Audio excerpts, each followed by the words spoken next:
2025 के अंदर जो सबसे हॉट टॉपिक होने वाला है डेवलपमेंट के अंदर वो एआई एजेंट्स हैं। एआई एजेंट पूरी सॉफ्टवेयर डेवलपमेंट को चेंज करने वाले हैं। आज हम इस वीडियो के अंदर उसकी सारी चीज़ों को समझेंगे कि ऐसा सब लोगों को क्यों लग रहा है कि एआई एजेंट जो हैं वो सॉफ्टवेयर डेवलपमेंट के अंदर बहुत बड़ा चेंज लेके आने वाले हैं। जिस तरह सॉफ्टवेयर आज हम इस्तेमाल करते हैं ये सब चेंज होने वाले हैं। उसके ऊपर हमें अंडरस्टैंड करना है कि इसकी रीज़न क्या है। उसकी बहुत सारी रीजंस हैं, हम वन बाय वन अंडरस्टैंड करेंगे, फिर आपको कंसेप्ट क्लियर होना शुरू होगा। और फिर हम एआई एजेंट्स को लर्न कैसे कर सकते हैं और इसके अंदर अपना कैरियर कैसे बिल्ड कर सकते हैं, ये सारी चीजों को आज हमने फिगर आउट करना है। तो सबसे पहले एआई एजेंट क्या होता है। एआई का एक ऐसा सॉफ्टवेयर जिसकी मदद से हम अपने करंट टास्क को ऑटोमेट कर सकते हैं। जैसा कि अगर हम चाहें कि हमने लेट्स सपोज कोई फूड ऑर्डर करना है तो अभी हमें ऐप पे जाके खुद से उस फूड को ऑर्डर करना पड़ता है, उसकी सिलेक्शन करनी पड़ती है, फॉर्म को फिल करना पड़ता है। ये हमारे बिहाफ पे एआई करेगी, इस वजह से इसको हम एजेंट बोलते हैं। ये एआई एजेंट कहलाएगा। इसी तरह अगर हमने किसी को ईमेल सेंड करनी है वो भी ऑटोमेटिकली ईमेल जो है क्राफ्ट होगी और ऑटोमेटिकली सेंड होगी, वो हमारा एजेंट उसके लिए काम करेगा। हमने किसी होटल को बुक करना है, उसकी सारी बुकिंग का प्रोसेस भी ऑटोमेटिकली होगा। अभी शायद आपको समझ नहीं आ रही है, अभी मैं आपको समझाता हूँ कि इसके अंदर ये इतना इंपॉर्टेंट क्यों है। तो अज्यूम करें कि अगर हमने किसी होटल को बुक करना है booking.com के ऊपर जाके, तो हम क्या करेंगे, हम booking.com के ऊपर जाएंगे, वहाँ पे हमें सर्च बार नज़र आ रही है, उस सर्च बार के अंदर हम अपना टेक्स्ट लिखेंगे और टेक्स्ट लिखने के बाद जिस भी लोकेशन पे हम विजिट करना चाह रहे हैं उसके रिलेटेड हमें होटल्स जो हैं वो नज़र आना शुरू हो जाएंगे। लेकिन उसके अंदर एक प्रॉब्लम है कि मेरी नीड्स के मुताबिक, मेरी पर्सनलाइजेशन के मुताबिक कि मैं क्या चीज़ को पसंद करता हूँ, किस तरह के होटल में ठहरना पसंद करता हूँ, क्या रिस्ट्रिक्शंस हैं, क्या चीज़ें हैं, उस तरह का होटल निकालने के लिए मुझे साइट पे फ़िल्टर्स दिए जाते हैं, जिसमें बहुत सारे फ़िल्टर मैं वन बाय वन सेलेक्ट करके फिर मैं उनसे देखता हूँ कि कौन सा होटल मेरे लिए बेहतर रहेगा।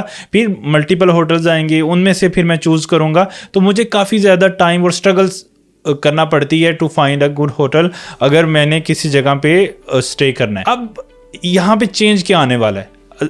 अज्यूम करें कि इसमें क्या होगा कि हमारे पास booking.com का एक ऐसा इंटरफेस होगा हमारे सामने जहाँ पे सर्च बार ऊपर के बजाय नीचे होगी, जिस तरह चैटबॉट में होती है। और फुल स्क्रीन ये एक चैटबॉट होगा जिसके अंदर जैसे ही मैं लैंड करूँगा तो मुझे कुछ बाय डिफ़ॉल्ट जो हैं वो होटल्स नज़र आ रहे होंगे। फिर जैसे जैसे मैं उस पर्टिकुलर नीड को बताऊंगा कि मैं एक ही पैराग्राफ के अंदर, एक ही लाइन के अंदर मैं सारा बता दूंगा कि मैं इस तरह की चीज़ को इस तरह की चीज़ों के साथ मिला के, जिस तरह का हम टेक्स्ट भेजते हैं कि मैं इस जगह पे जा रहा हूँ, मुझे इस तरह की और इस तरह का मैं होटल देख रहा हूँ जिसके अंदर वो 3 स्टार हो, 4 स्टार, 5 स्टार हो, उसके अंदर ये वाली फैसिलिटीज़ हों, वो इस लोकेशन से करीब हो, सारी डिटेल मैं एक ही मैसेज में डाल दूंगा या वॉइस छोड़ दूंगा। इन दोनों तरीक़ों से वो क्या करेगा, मेरे लिए जो मेरी सारी नीड्स को पूरा कर रहा है वो होटल मुझे 1 या 2-3 मुझे रिकमेंड करेगा, जिसकी लिस्ट मेरे सामने बन जाएगी और मैं उसको बोलूँगा जो मुझे फर्स्ट है वो मुझे अच्छा लगा है, उसकी पिक्चर्स वगैरह देख के अब मेरे लिए इसको बुक कर दो। अब बुक करने के लिए भी आपको पूरा फॉर्म फिल नहीं करना पड़ेगा। अगर आप ऑलरेडी उससे बात कर रहे होंगे एजेंट से तो आपने अगर शुरू में भी उसको नाम बताया है तो वो सेम नाम पिक कर लेगा। फिर आपने अगर कुछ चीज़ें उसको मज़ीद चाहिए, आपका क्रेडिट कार्ड चाहिए, आपकी बेसिक इन्फॉर्मेशन चाहिए, वो सारी आपसे वन बाय वन आस्क कर लेगा और फिर एंड पे आपसे कन्फर्मेशन लेके खुद से बुक कर देगा। यानी आपको फॉर्म भी फिल नहीं करना है, आपकी सर्चिंग भी ऑटोमेटिकली होंगी। इस वजह से ये बहुत बड़ा चेंज है। क्यों? क्योंकि आज से पहले एआई कभी भी इस तरह का काम नहीं कर पाया था। एआई क्या करता था, वो 2 पिक्चर्स को कंपेयर कर लेता था, कंप्यूटर विजन के अंदर काम करता था, वो पिक्चर में क्या लिखा है उसकी OCR कर रहा था, वो वीडियोस के अंदर कुछ हेल्प कर रहा था। लेकिन इस कदर कि आप अपनी डेटाबेस, यानी नॉर्मली अगर आप डेवलपर हैं आप समझते हैं कि जब हम किसी फॉर्म को फिल करते हैं तो उसके अंदर जो हम डाटा लिखते हैं वो हम किसी डेटाबेस के अंदर सेव करते हैं। अब ये चीज़ जो है आज से पहले डेवलपर ही करता था और एपीआई लिख के करता था और किसी बटन के क्लिक होने पे वो पर्टिकुलर फंक्शन चलता था जो डेटाबेस में डाटा सेव करता था।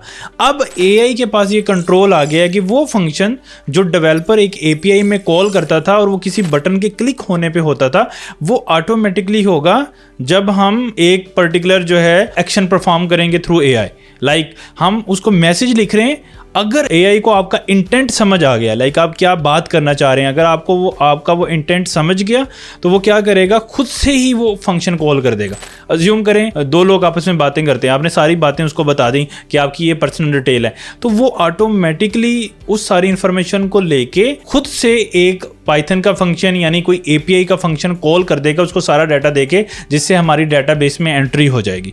यानी जो काम डेवलपर करता था एक एपीआई की सूरत के अंदर, वो हम एपीआई बनाएंगे और वो एआई को दे देंगे। अब वो बटन क्लिक पे नहीं होगा, अब वो ड्यूरिंग कन्वर्जेशन ही वो एपीआई कॉल हो जाएगी। अभी जैसे हम एक और एग्जांपल लेते हैं, अब फ्यूचर में क्या होगा, अगर आपने कोई डॉक्टर फाइंड करना है तो अभी हमारे पास फ्यू ऐप्स हैं जहाँ पे आप जाके डॉक्टर को रिसर्च करना शुरू कर देते हैं, लेकिन आप कुछ लिखते हैं। पहले तो हम क्योंकि इतने ज़्यादा जो है नॉलेज नहीं रखते हैं कि हर प्रॉब्लम के लिए किस तरह का डॉक्टर रिक्वायर्ड होता है, तो हमें बहुत सारी खुद मुझे डिफ़िकल्टी होती है जब भी कोई प्रॉब्लम होती है उसके रिलेटेड डॉक्टर कौन सा है उसकी कैटेगरी फाइंड करनी होती है कि मुझे किस तरह की कैटेगरी के डॉक्टर को जाके चेक करवाना है। और उसके बाद भी हमारे पास बहुत सारे डॉक्टर आ जाते हैं और हमें फिगर आउट करना मुश्किल होता है और हमारा काफ़ी टाइम लगता है उसकी अवेलेबिलिटी चेक करने में और बहुत सारी चीज़ें। इमेजिन करें ये कैसे होगा कि ये भी booking.com की तरह एक स्क्रीन होगी, जैसे मैं लैंड करूंगा सर्च बार टॉप पे नहीं नीचे होगी और बीच में जो है कुछ डॉक्टर मुझे नजर आ रहे होंगे, डेफिनेटली वो मेरे रिलेटेड नहीं होंगे।